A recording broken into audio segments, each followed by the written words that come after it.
So good afternoon, good morning, good evening, whichever part of the world you are. Welcome to the Strategy for NGO session organized by Goodera.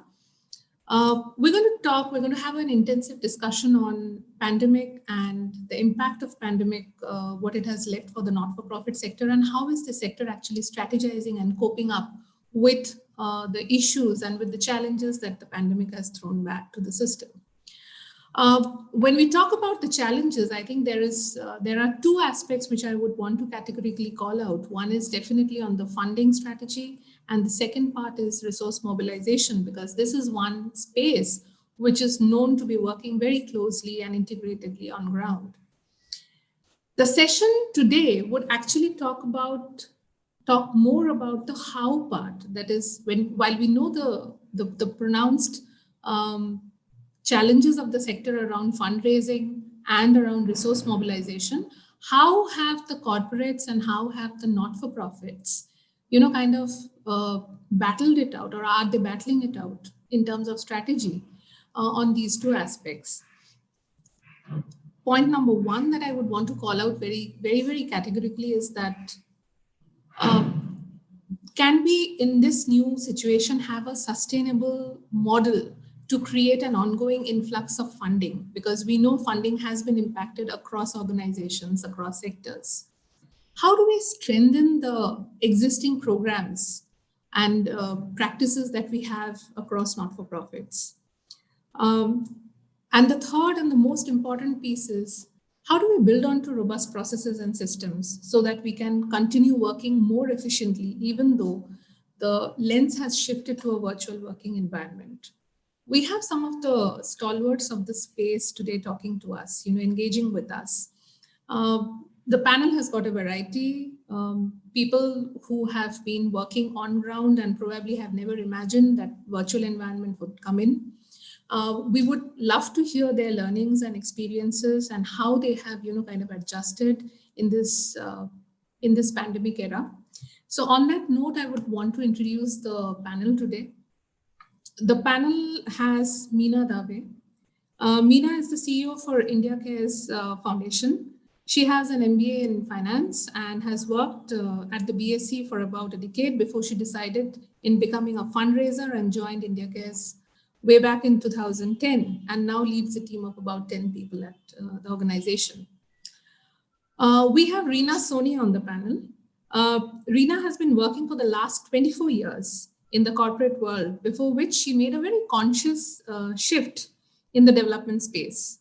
She joined Oxfam India to head their fundraising function in September 2014, and is currently heading as a director fundraising, director public engagement. Prior to joining Oxfam, Reena worked extensively in the financial sector for about 18 years and has a vast experience in sales and business development, strategic planning, and marketing across consumer finance and insurance. We have Ramesh Balasundaram. Ramesh Balasundaram is the co-founder of Balutsav. Balutsav brings life-changing education to children in developing nations. Followed by the next two gentlemen in the panel, we have Mohammad Asif. Mohammad Asif is the Executive Director of Plan India since December 2019. And the chair of the Sphere India Executive Committee since 2018. He has more than 20 years of development and humanitarian experience. He has been with Plan since 2006. Prior to Plan, he has worked with ActionAid International India. And last but not the least, we have the clothing man, that's Anshu Gupta, on the panel. Anshu has done his mass communications twice and masters in economics. Starting as a freelance journalist, Anshu left a corporate job way back in 1998 and founded Goonj with a mission to make clothing a matter of concern and to bring it amongst the list of subjects for development sector.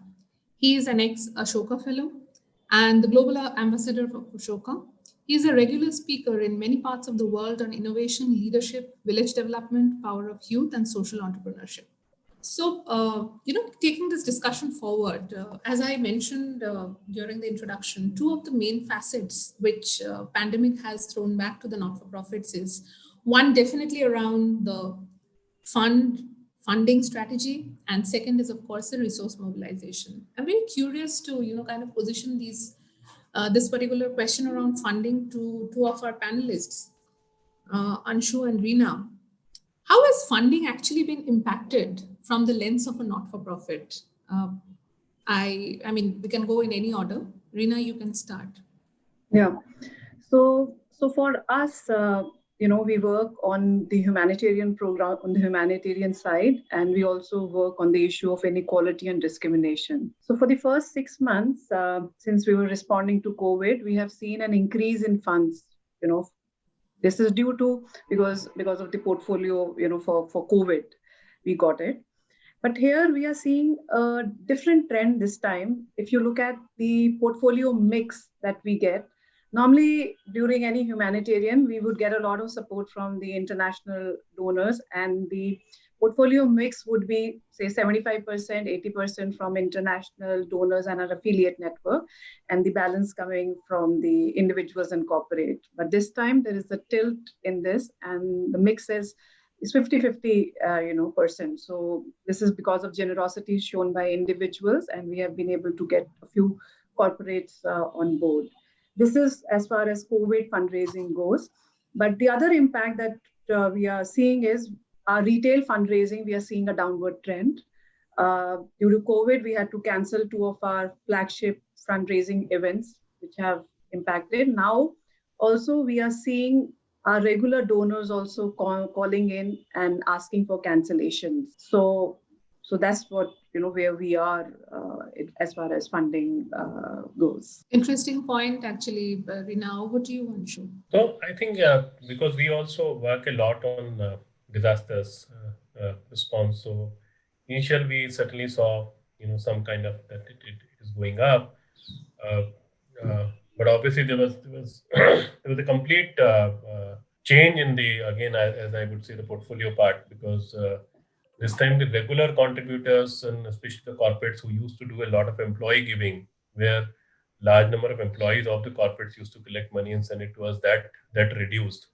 New people came, new foundations and all came in our portfolio for sure, and largely for COVID response. I think the bad part of this entire stuff was that it was largely tilted towards hunger or immediate response. So even if you want to cover education in that part or health in that part, health also a particular kind of initiative. If you are working, then you have money, but otherwise you don't have. So even if we talk about mental health in a big way, that didn't remain a priority for the people, which large number of NGO sector, NGOs are going through right now, because if you are working on some other issue, your money giver has already given money, uh, allocated money has been given to you, but for some other cause. So your original cause is suffering that way. So I think that's how we saw a mix of it. Certainly, it went up and then it's gone down, and individual contribution now is reduced. Maybe because of whatever economic condition they're going through, or certain kind of insecurities, or because a large number of people responded. So that kitty of money also is divided among a lot of people, including the people who were running their own kitchens to support people. I mean, even ultimately that also needed money. So overall, the good happened, but it is distributed in a big way. That way. So, I mean, I am drawing an interesting inference on the budget split of the funding strategy also during pandemic, and that's where I'm calling you in, Ramesh, because you are, kind of involved in an education program. How has the change in the funding strategy for pandemic impacted you, because you're currently working directly with education and education related programs on ground?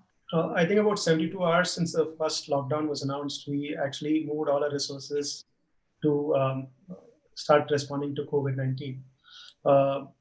Schools and all school-related programs since about early March was put on hold. We were hoping that this would be a few weeks, which has now been close to about 7 months upwards, with no resolution in sight. Our core school programs haven't moved much. What we've done is, since June, July, our infrastructure projects like after Unlock opened up, we've started getting back to a lot of our infrastructure-related works in schools. Like, some of our rebuilding work has started, our repairs work has started. All of that has been going on, and this has been going on with donors who had already committed and had made payments earlier, even before the pandemic hit us. But per se, funding for schools has almost dried in this year. There is no new funding that's come in from a schooling standpoint. Thankfully, we've been able to keep head of our water and continue to run the initiatives that we have started. But our foray in the disaster space really started in 2015, and this interestingly started after the Nepal earthquake. We really went in to get into the space after schools in Nepal had come crashing down. Right, and that's how we've been responding to this. So what we've seen slightly differently from what Rita and Anshu have spoken is we used the last 8 months to actually launch some of our own programs. We launched a monthly giving program in this window. We launched our own P2P fundraising platform across. And thankfully, we've been able to go out and reach out to some of our supporters, even in terms of volunteers. While corporate volunteers typically came down, individuals from corporates who had otherwise signed up to be part of the exercise, they were the ones who kept the momentum going across. So both in terms of resources, in terms of finances, or people, I think a lot of individuals came in, and that's what's kept the whole exercise going for us. Ramesh, I think you are touching across a couple of very interesting notes. You're talking about the alternate to education on the disaster management piece, which your organization already has started working. You're talking about the change in corporate strategy around volunteering. And of course, you're talking about the change in the fund allocation and the shift in fund allocation also, which has been done by corporates, existing existing donors. Brings me to the next leg of the discussion, which is typically talking around the strengthening of our existing programs. Have we changed our programs? Have we reimagined our programs? I heard Anshu saying right at the onset that we've reimagined things, and I can quite imagine the work that Gunj does on ground. How can that be done post reimagining? So my next question actually would be to Anshu, Meena, and to Reena as well, wherein I would want to know that, how have you strengthened your existing programs? I have come to know, because of my interaction in the space, a lot of organizations have downsized existing programs because they're not attracting enough funds. But the flagship programs, because of which the organization pretty much exists, how have you actually flexed around the operating strategy?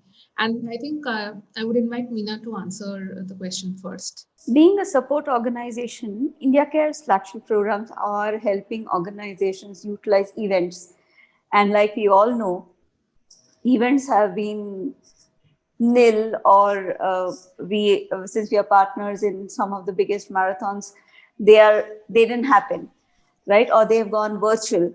So one is to, for us, that is our main source of sustenance. So we said, okay, but we have been thinking over the last 2 years that we do get calls about, let's collaborate, let's do something more. So we have started and are working in 2 or 3 new collaborations. And like Anshu said, collaborations have always happened in the sector. The only thing is we don't go tom-tomming about it, only because we just concentrate on work done and not mergers, acquisitions, strategy, collaboration. There's no newspaper headline in that for us. So we have, strengthened a couple of collaborations to work in the space of water, because to start that off. And also, very interestingly, we have collaborated with a group of people to start an initiative called Neighborhood Emergency Response Teams, which is a direct outfall of no trained volunteers, no good Samaritans. I mean, there are a lot of frontline workers during COVID, but a lot of them didn't know how to respond quickly if there are elders who have.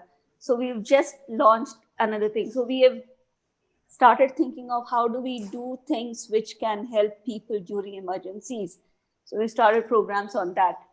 And as and when things start happening, we work, and we do get calls, since we are a support organization. We get calls from organizations, from other NGOs to ask on, okay, so my program is not happening. The company has said the funding will if you're doing COVID relief, we'll give you funds. Otherwise, let's look at it next year.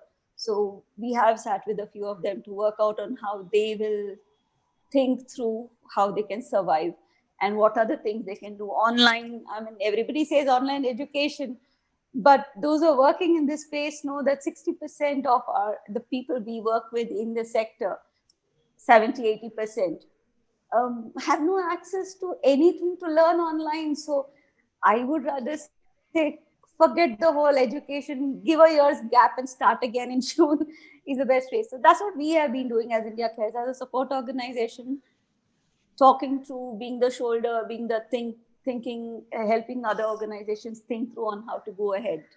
That's what we have done.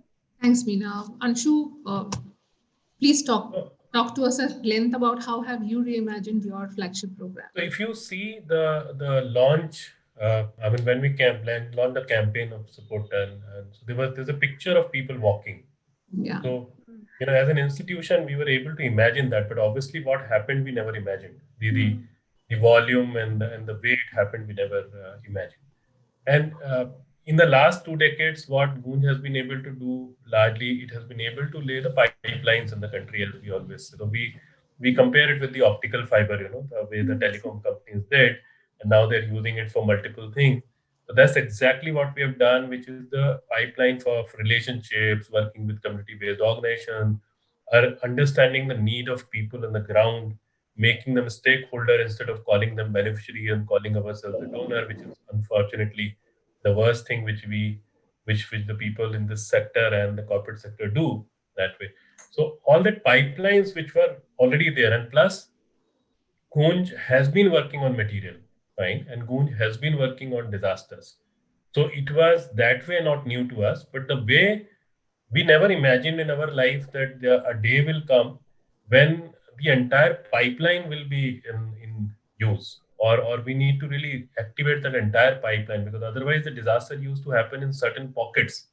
Although we have been calling poverty an ongoing disaster, but still the natural or the human-made disasters used to happen in one pocket and the other pockets used to support. But this time it was completely like flat everywhere. And the other important part for us was that there was huge amount of focus in the cities. People who were who were visible, who were walking, but there was hardly any focus in the villages of India, which were absolutely badly affected because lockdown and that entire joblessness and all started affecting them also. Yeah. We said our traditional hub and spoke model will not work because you have to reduce the dependency on logistics, uh, and then also human touch that way, which otherwise has been our strength. I think in the last few months we have done almost 4.1 million kgs of ration, dry ration itself, uh, and that is largely purchased locally. We have done almost 200,000 kgs of vegetables, because what we found that tomato in Karnataka, or bhindi in Bihar, or say Shimla mirch in Maharashtra, is actually people are selling it at absolutely throwaway prices, or they're just throwing it because they can't keep it in their fields. That's where we got into it. I mean, first time the organization which has been dealing with clothes, utensil, footwear, and even ration material. I mean, we never imagined that in the just couple of months or few months we'll be able to go to the level of 200,000 kgs of vegetables from the farmers, and not at a distressed price, but at a decent price, so that it should not happen that you buy it on the distressed price and then they are forced, to be there in the relief kit line. Now, what happened with these approaches? Certainly, the nutrition level was much higher, and we were not like transporting the dal only, but in the same cost, vegetables were there. Then we also have done, first time again, huge amount of seeds in the family kit, which went there, and also worked on thousands of kitchen gardens. We do kitchen gardens in a huge way in our Dignity for Work initiative otherwise, but not at this scale. So the whole idea was that can every family which even has a small piece of land, even if it is 10 square feet next to their hut or home, can they just grow those vegetables? And in many cases where we started community farming, as a part of Dignity for Work, where people got the relief kit after working. There is second and third harvest of green vegetables. So, and this was the first time, literally, when we reached out to the smallest possible vendors in these small towns and villages, because we worked in about parts of 26 states till date in this entire pandemic phase. And these are the people who have not even sold in quintals or in package of 25 or 50 or 100 kgs. And this was a time when we were really building up the system where they can, if needed, they can even sell it in tons. And that's where we got into their billing thing and how to make a proper bill book, how to do the online transfer. So it has been an absolutely beautiful learning experience for a whole lot of us. I mean, a lot of newness, because the good part is that when you do all this, you actually create a system forever. It is not that the system is going to die down. Now my team is more focused on vegetables and kitchen gardens, uh, which it was not earlier. Or the last example, a very interesting thing, this Dignity for Work initiative, which is the flagship initiative of Moon, where people do hardcore infrastructure, water, sanitation work, and then they are rewarded with that family kit, which we do. That has actually gone to an absolutely new level now, because because the dignity part, which became extremely important, because the way they were treated on the roads and the way the cities treated them. So we snatched dignity from people. But the moment you talk about it when they are back in the villages, they respond to it in a completely different way. I mean, and because that has been a little bit of work which we have been doing for many years. So the team is really well versed with it. So I'm just curious to add on a small bit before I come to you, Reena, and I can see Asif has also joined the panel. So welcome, Asif. Anshu, so while you were doing this, I mean, I can imagine the work that you have been known for doing versus what you promoted effectively during this pandemic. Did you also set up a supply chain system to support this entire initiative, or did you utilize your existing infra and framework? So just curious to know that. So fortunately, in our case, a lot of it already exists, Yeah. because on any given day we transport through various trucks and all that. So we have a system of right from procuring hundreds and thousands of gunny bags, from the market or from the second-hand dealers, to doing certain kind of packaging and all. We did that, but of course the scale is different this time. And suddenly an organization which is so anti polythene, and you still have to do such kind of packing, so you have to use all your machines, or hundreds of women who otherwise do other products, who make sanitary pad. Then half of them are making sanitary pad or other stuff, and the fancy products is completely stopped, and people are getting into making jhola so that we can pack this is stuff. All those systems really scaled up in a big way. Or half of those machines are now making these masks. Like every kit has mask right from the day one. Whatever Moon has been able to do, whether we give it in the city or in the village. So supply chain at the last order, I mean, in the villages, we certainly had to rework a lot, because what we did in this entire thing, we also added a large number of partners through the references of other institutions also. Otherwise, ours is partnership process takes some time. Fine, you do these field visits and all that kind of thing. We just change our formats and the reporting systems and all that, so that we can have more and more partners, because the solution had to be localized. First time, as I said, that we transferred the money in the accounts of the vendors, and the vendors gave material to the partner organization, and the partner organization followed the guideline of Goonj, which is central guideline. So it was literally like a complete web which is working. I understand. The execution, the rate of execution also had to go hand in hand along with the reimagining of the new process. On that note, coming over to you, Reena. So how did you kind of establish or re-establish your existing programs and some of the challenges that you faced around them? Since Anshu has spoken a lot about the humanitarian bit and what Yes. they did, so we at Oxfam, we really focused on the unrestricted cash transfers because yes, we did the immediate relief, etc.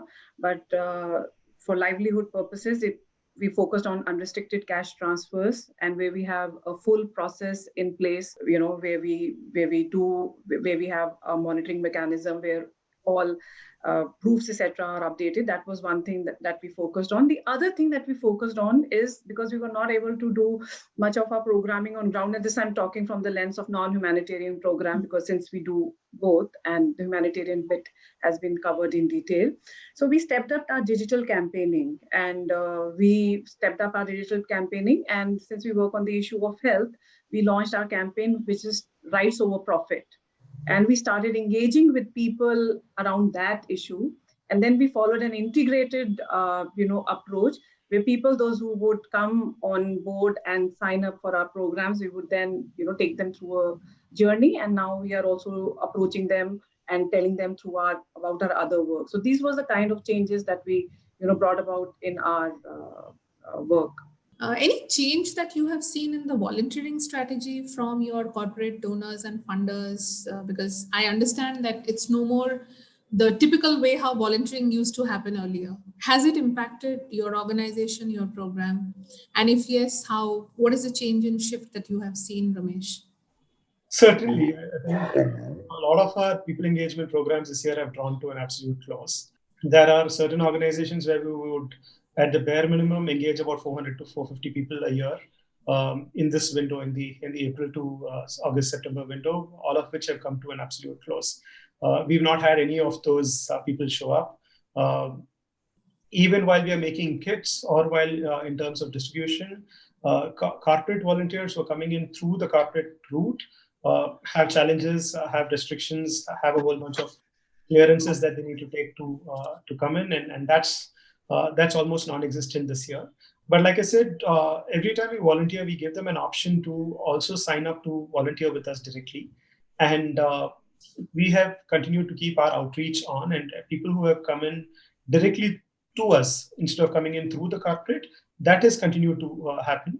We've also been able to open up slightly newer channels. For the last couple of years, when we do disasters, we actively use a lot of alumni associations of colleges, of schools, and those are people who have shown up with lesser restraint, even during the pandemic. Like, even during the lockdown, the early days of the lockdown, when movement was restricted, we saw a lot of support, and I think it would be a miss that.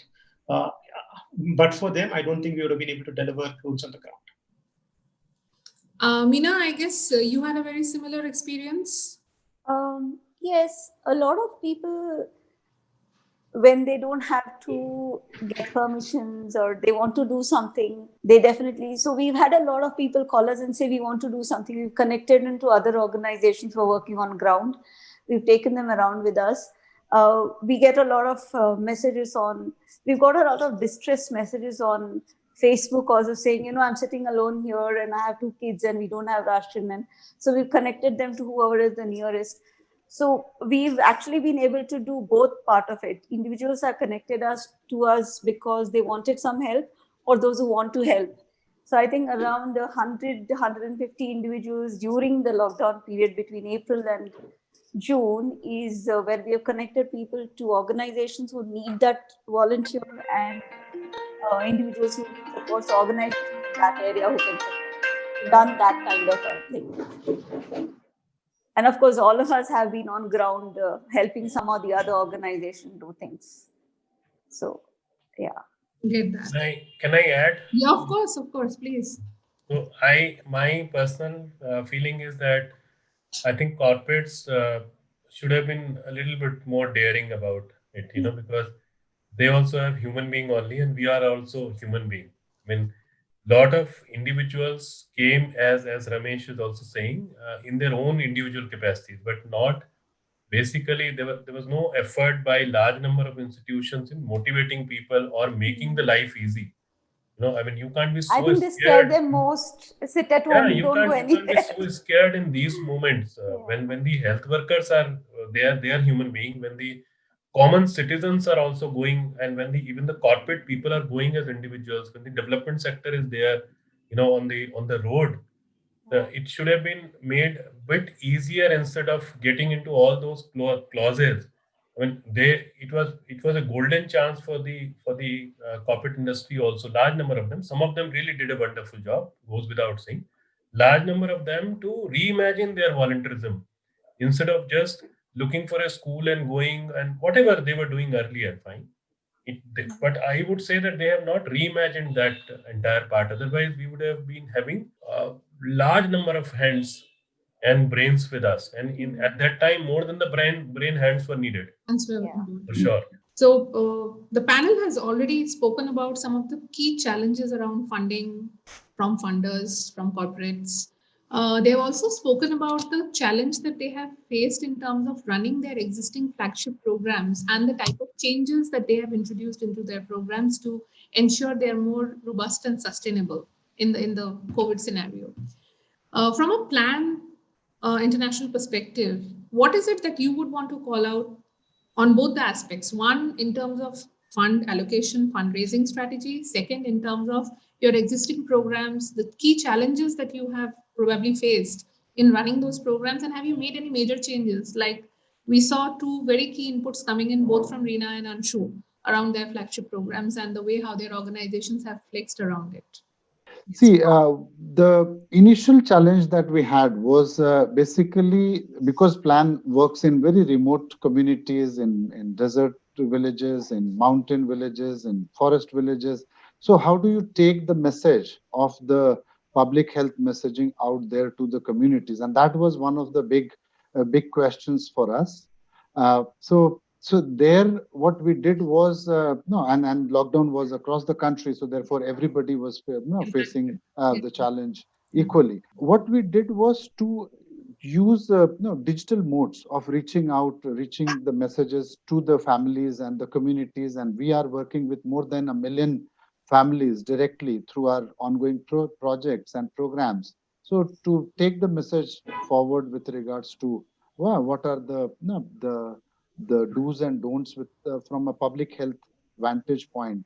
And there we found that the adolescent and young people were very proactive because one, they were more technology savvy and it was much easier to reach out to them and get the thing started. But we also used other mechanisms like public address system and working very closely with block and district level officials to spread the message around. The second important area where we found things were needed was the immediate survival needs of families, and that was where food aid, hygiene hygiene kits became a very important need in the community, and it was constantly being expected from us, and we had to look for ways of how to make that available. So food baskets which would support families for a month, a family of 5 for a month was distributed, and we were successful in reaching out to more than 120,000 families through that initiative. Hygiene kits, we reached out. Another important area we found was a lot of our frontline health workers, and these were ANMs, ASHA workers. These are government frontline health workers who were reaching out to families, spreading awareness and information, contact tracing, things like that.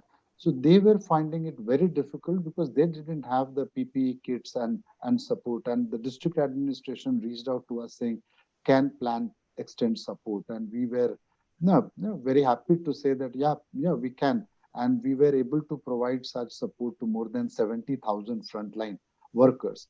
And all these kind of dovetail to our ongoing projects, because our projects were on eliminating parent to child transmission of HIV and AIDS, spreading awareness on maternal child health issues. So when the frontline health workers were able to reach mothers, pregnant, expecting mothers, they were not just able to do things that they were expected by the system to do, but also spread the awareness and knowledge about that.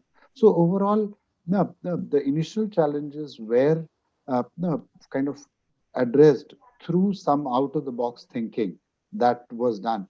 The most important point which I wanted to highlight was that where we kind of succeeded was when we left it to the local people to make their solutions, because they were the people who came up, and so there was no one size fits all kind of solution that we worked with. There were hundreds of solutions that were happening in different villages based on their context analysis, and that was what really made the difference on the ground.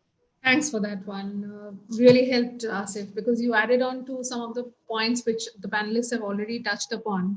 And definitely it was interesting to know how Plan, kind of flexed around how the initiatives that you took during pandemic actually dovetailed into the existing initiatives of Plan. Thanks for sharing that.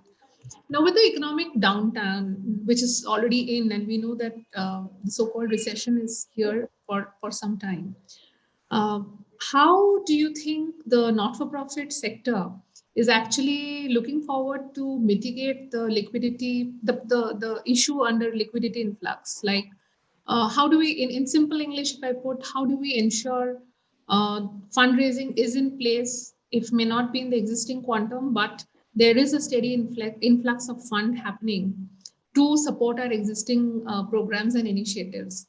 Have you thought of, kind of a different lens or a way out how you're approaching your funders? And with the FCRA implications coming in, how do you think that liquidity is going to be sustained as far as your funders are concerned? And we can just have 30 seconds from each one of you, because all of you represent an organization. We'll start with Ramesh. Thank you. I think what's become very clear is public systems or how effectively how public systems have been working has been exposed in the last 7 to 8 months, whether it's public health, public education, a whole bunch of systems. I think it's gotten exposed, and it couldn't have been more visible than what we've seen. The way out, I think, is really about more public participation to be able to build that. Until now, we could draw a line and say, possibly these are things that wouldn't affect us. We would possibly, a lot of people could sit back and say that I could afford private treatment, I could afford private education, I'm going to stay up. The current system has shown that there's no virtual line that can be drawn. The only way out, and that's what we are stepping up on as well, is more public participation. When I say public participation, we're talking of more public participation coming in to put more resources on the table. This includes corporates, individuals, and everybody else that we can fathom, because that's the only way we're going to be able to build stronger public systems that impacts all of us. Meena? I think the only way out is focus and strengthen the Indian fundraising bit for us. So we are really looking at, investing more in that particular part of our work, even if it means that we have to prune other part of the organization, because this is what will help us grow in the long term. So that's one thing that we are, really focusing on. And the other thing that we are looking at is how is it that we can develop and grow our regular giving portfolio much more. And that's why we are looking at stepping up our integrated campaigning work, where we are seeing the public play a very important role in our theory of change. So how can we get the voices of middle classes behind us and supporters behind us? So that's what we are, planning to invest and grow in the near future. Thanks for that input. Meena, is there anything different, or are we talking on same lines? No, I think there has to be a manifold approach by the sector also.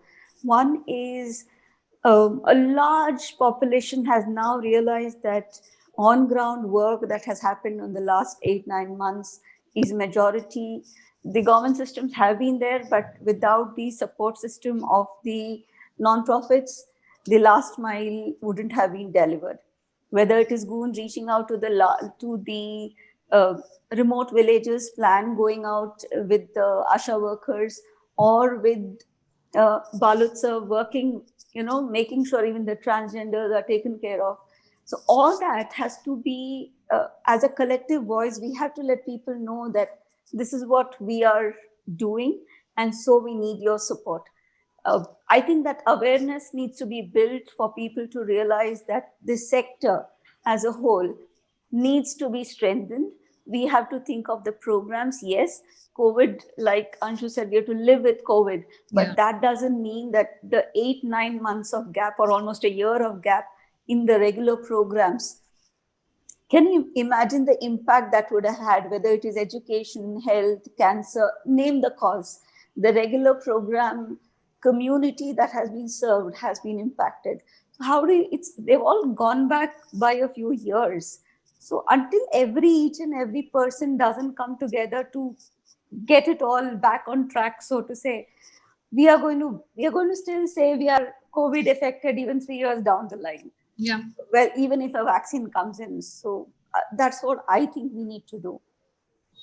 So on that note, I think I'll invite Asif for your 30 seconds. Yeah, no, I think there are a couple of things. One is, clearly the sector has to move towards, digital fundraising. Because digital is the way forward. The face-to-face fundraising model that were in place before the pandemic struck is looking very challenging, and it's as it is, it was very expensive proposition, and digital. So what is going to happen is digital has to be the way forward, especially for reaching out to middle class.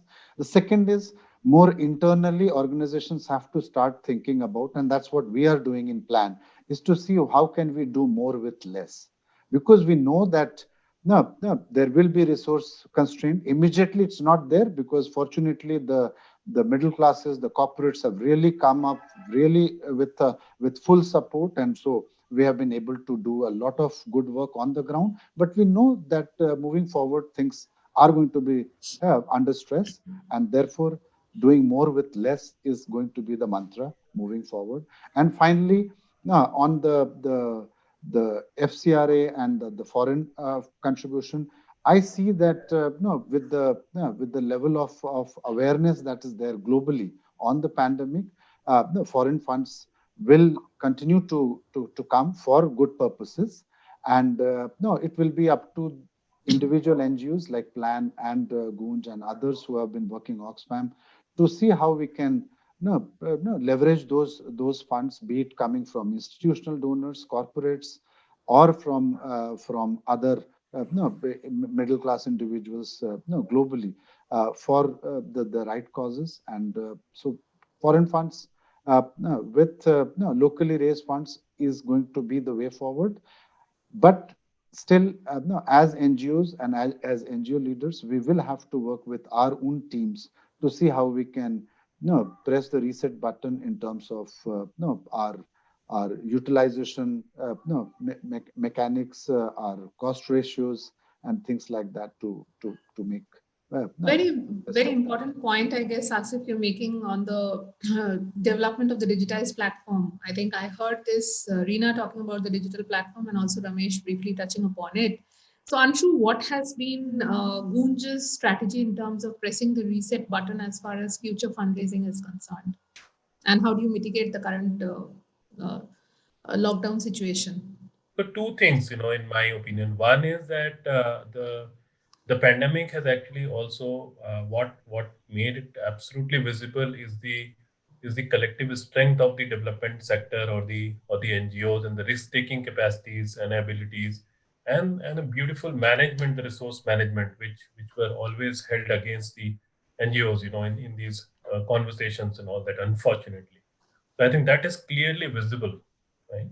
So I'm really wondering that is it a good idea that I keep talking about Goonj, or Asif Bhai keeps talking about Plan, or Reena keeps talking about Oxfam, or there is a collective thing which comes out, that how the development sector or NGOs have really responded to the immediate hunger and immediate need, right? Because collectively it's been an absolute massive work, and of course large number of corporates participated, large number of individuals participated. So I'm saying the contribution of the development sector and the common citizens or the corporate sector, that has to come out, so that people understand that this is the need of the hour, and we need to respond in a much deeper way, because large number of people are again pushed back to the spaces in life from where they started their journey, and somehow they got some development in their life. They're pushed back to those poverty levels.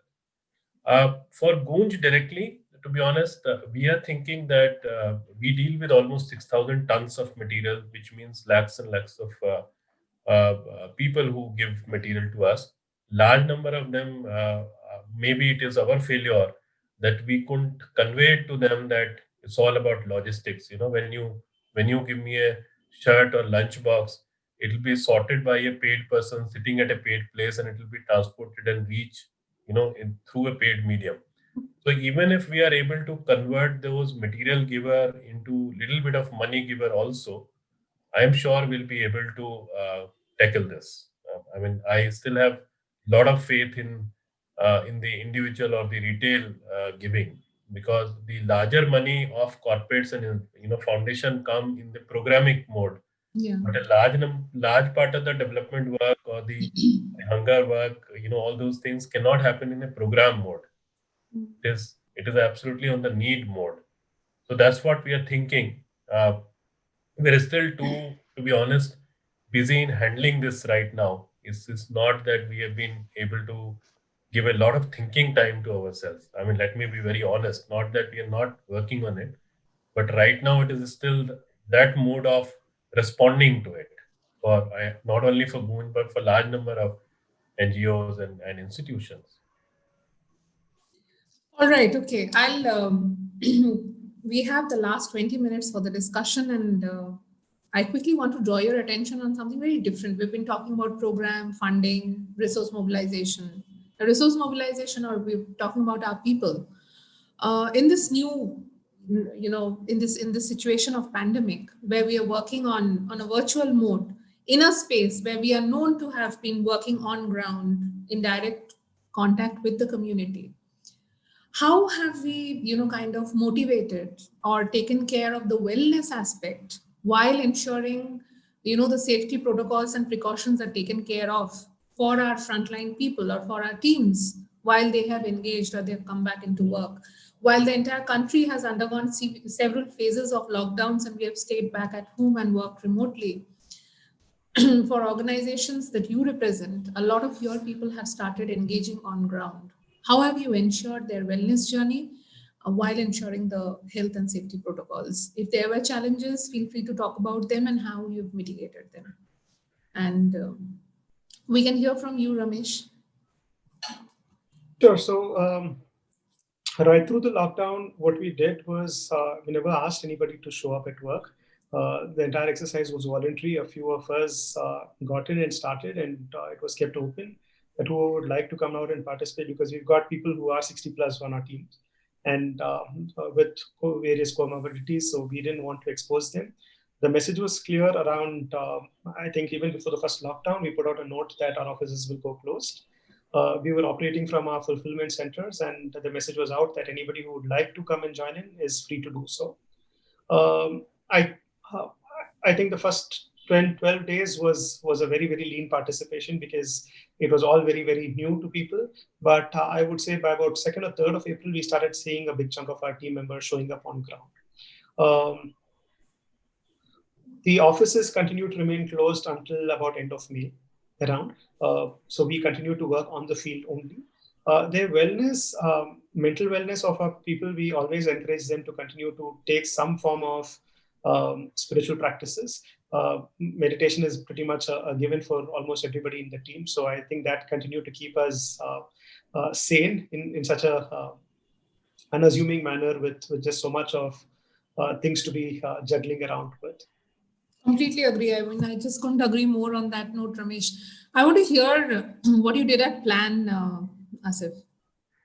Yeah, no, all other organizations, we also we immediately went to work from home mode and started using digital ways of engaging and connecting and delivering our accountabilities and responsibilities.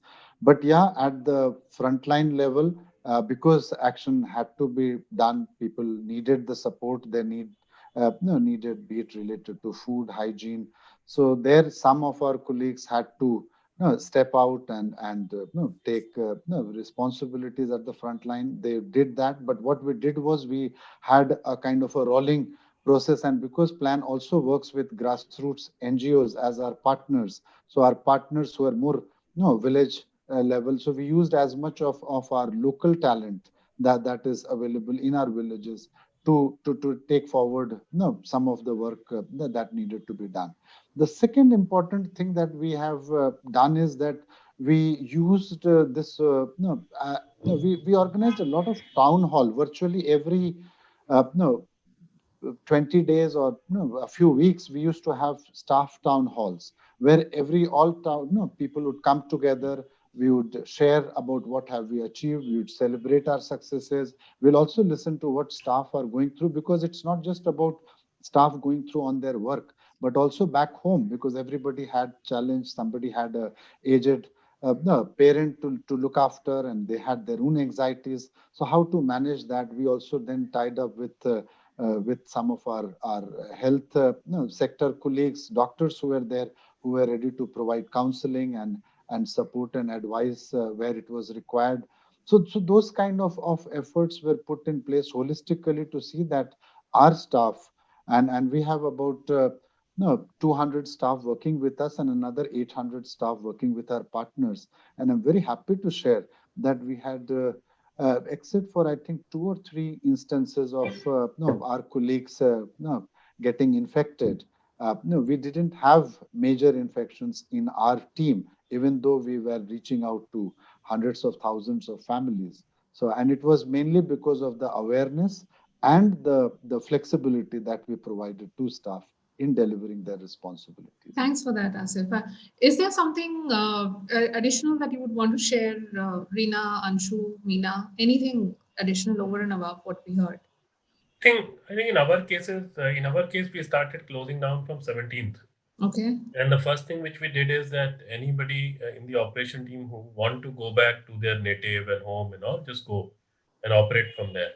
Because for us, it became like pan-India operation in any case. So even if you are at Devghar or Balia or Guwahati, you can choose some villages there and start working there, responding there, right? Because that's how we were in any case looking for more and more people to respond. And then immediately after the lockdown, we started taking special permissions because we had no option but to be in the field and but to be on the road, because that's the whole prime objective of I think people like us at the end of the day. Yes, with all the safety, all the precautions, we tried our best. Some cases happened, including myself. We went through those things, but this is something I think the good part so far is that none of the office is infected.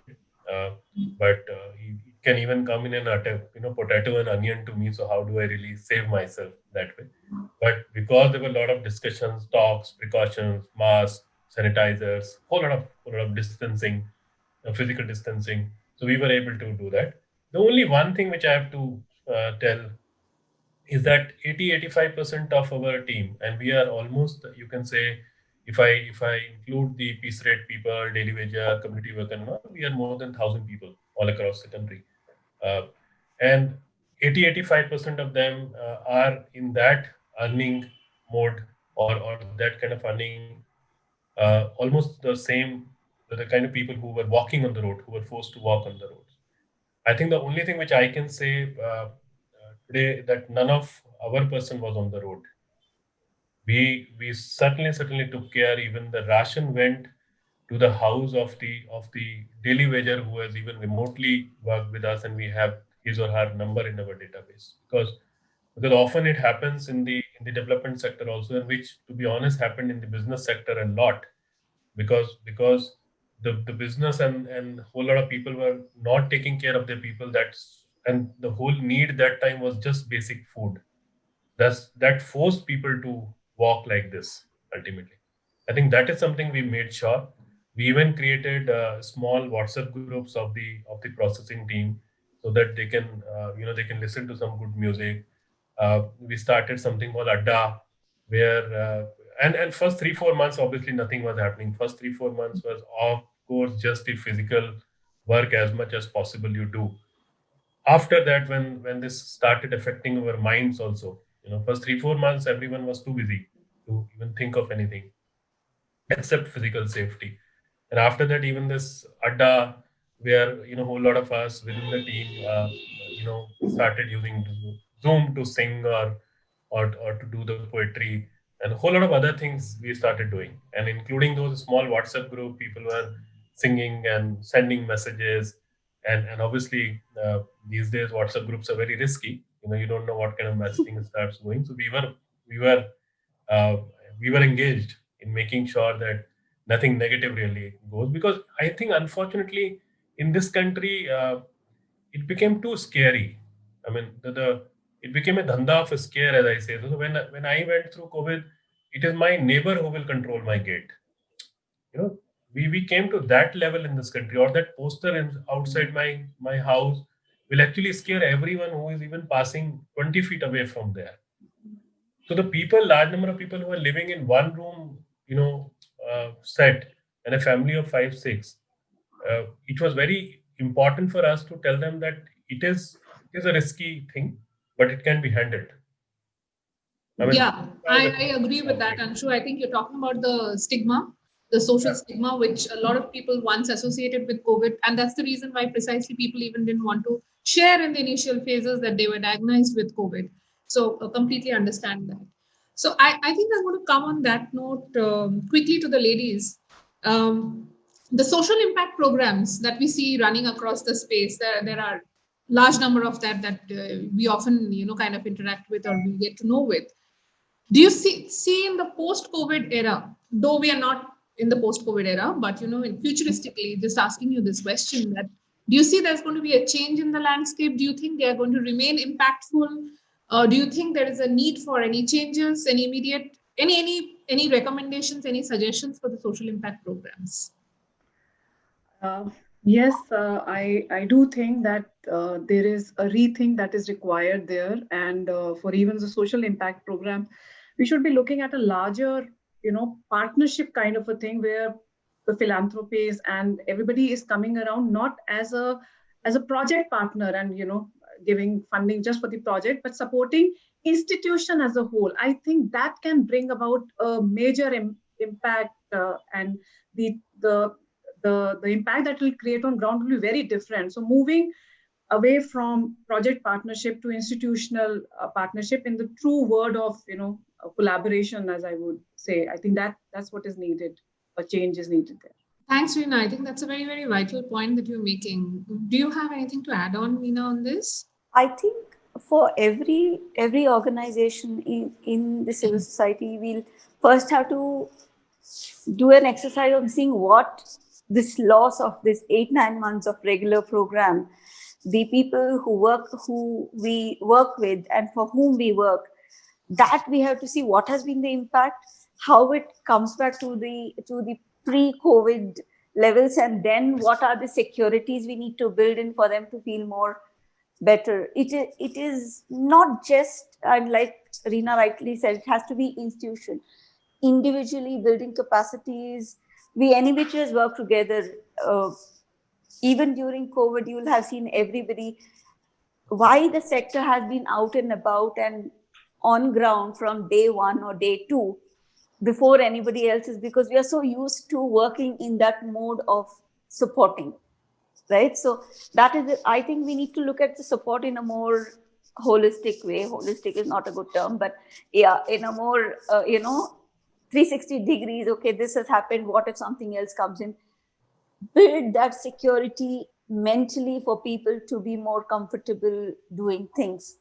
And institution support, build our own organization stronger to deal with things and reach out more. Yeah, I think. Ramesh, any comments to add on institutional partnership?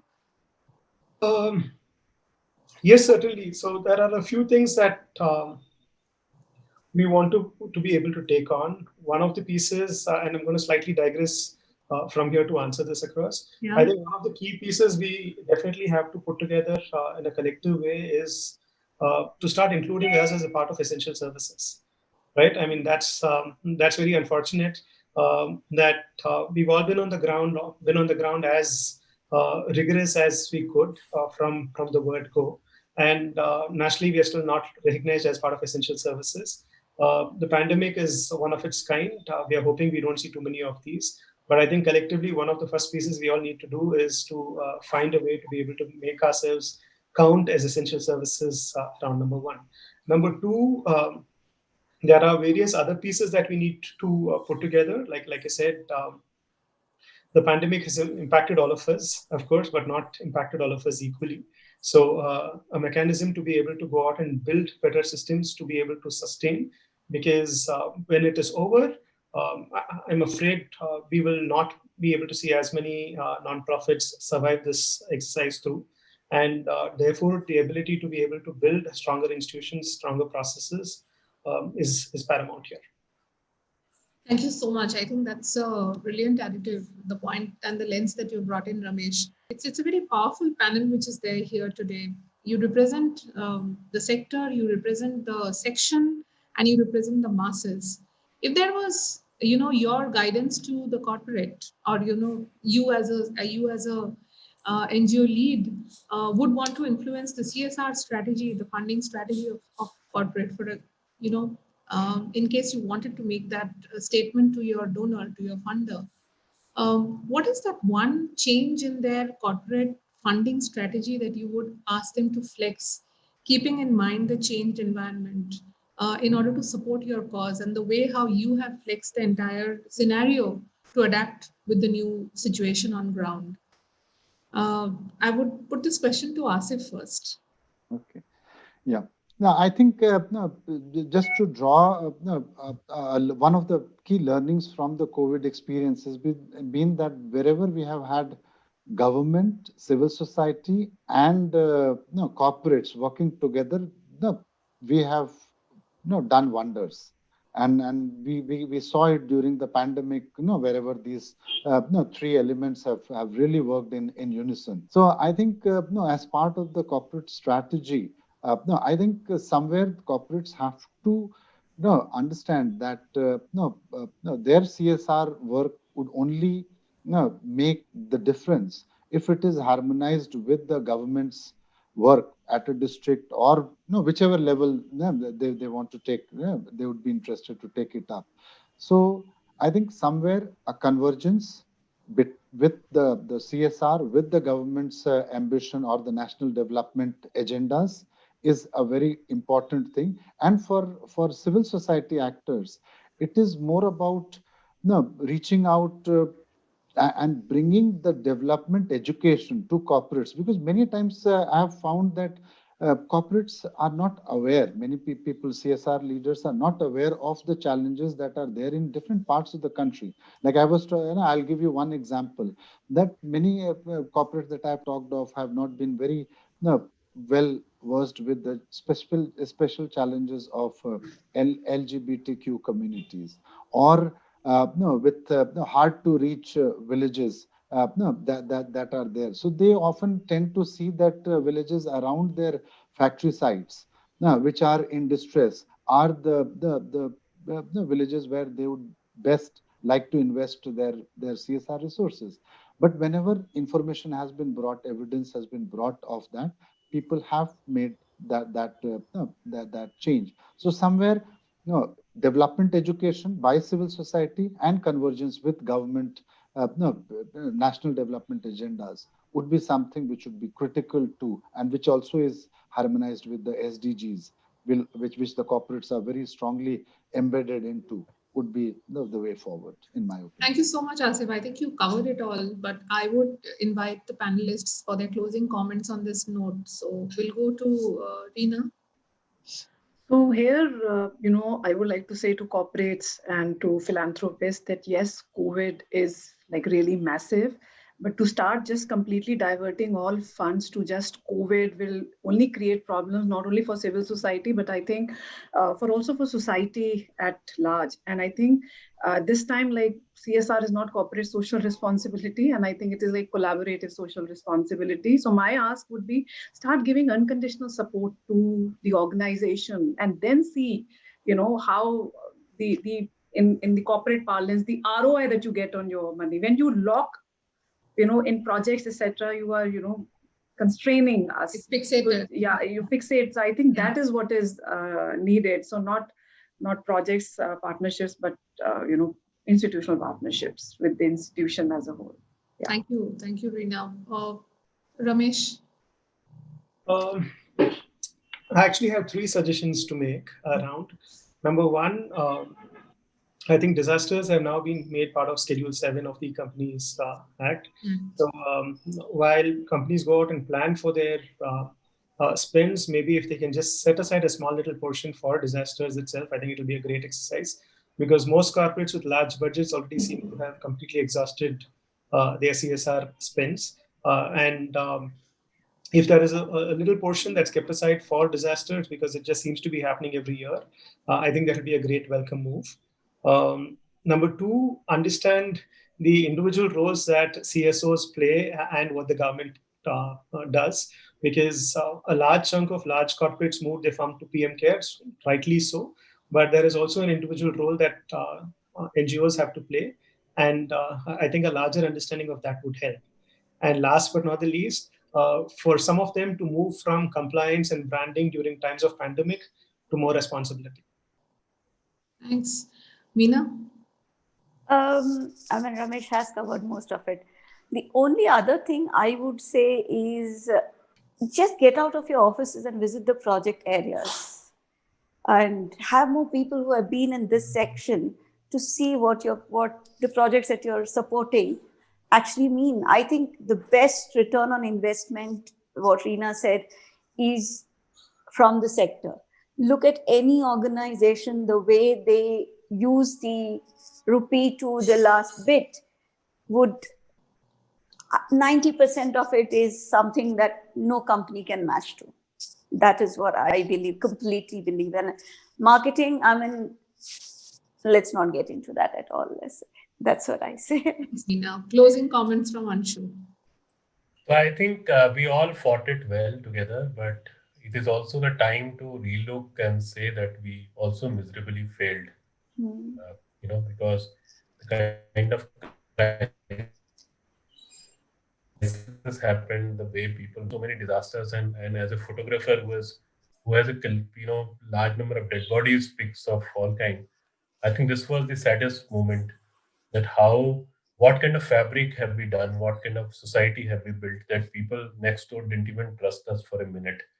So do we really, is it not the right time to really relook into things, what kind of things we are doing? And more importantly, I think a whole lot of us need to change the lenses.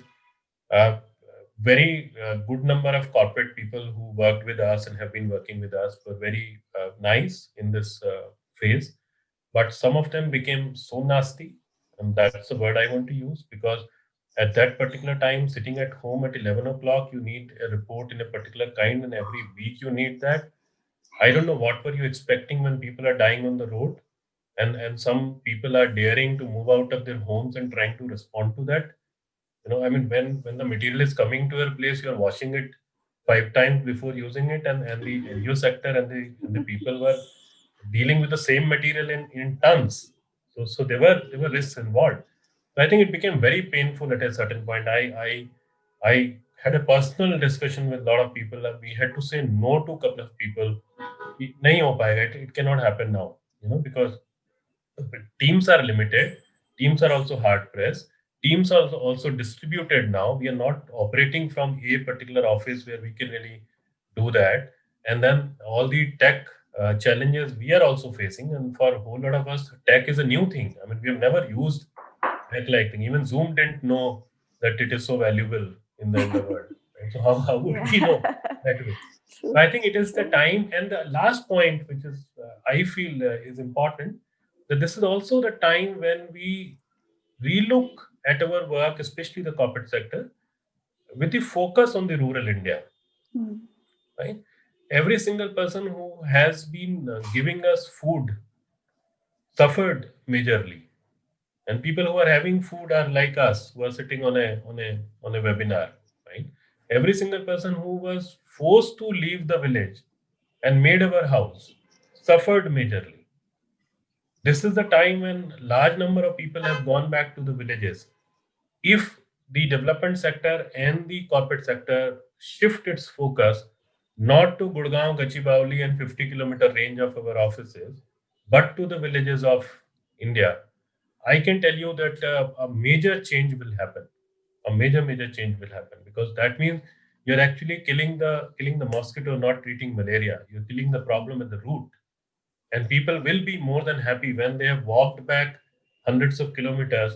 They'll be more than happy to settle down. I mean, because ultimately they trust that space and that atmosphere more than what we think they trust us. Yeah. It is completely exposed if we accept it.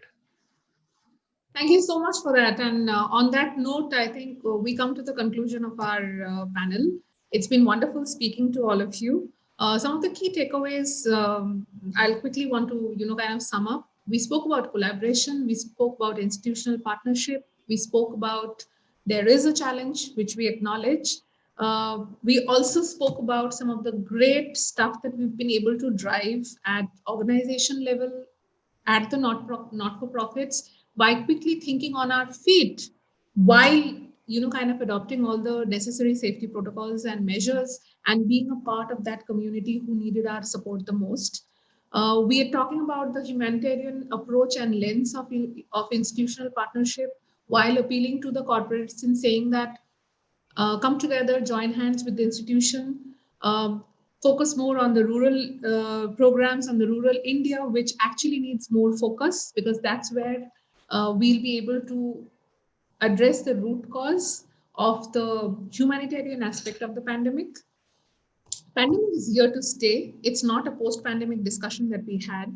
But thank you so much for your invaluable inputs. I think it's been great listening to all of you and the great stuff that you've been doing individually in your own space. Please keep up the great work. Asif, we have taken a kind of bite from all of the panelists on some of the key learnings that you have kind of seen in the Karma Summit.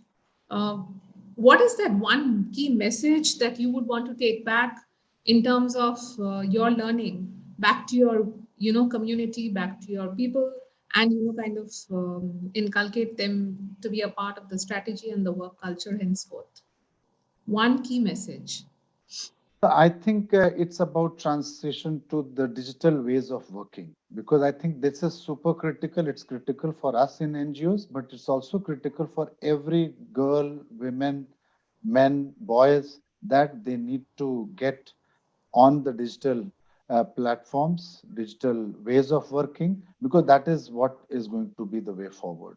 And as civil society actors, one of our responsibilities, just as it is for the government, is to support and enable and bridge the digital divide. Thank you so much for that. And thank you, everyone. Thanks for Thank you. making it. Thank you. Bye. Thank you. Bye. Thanks.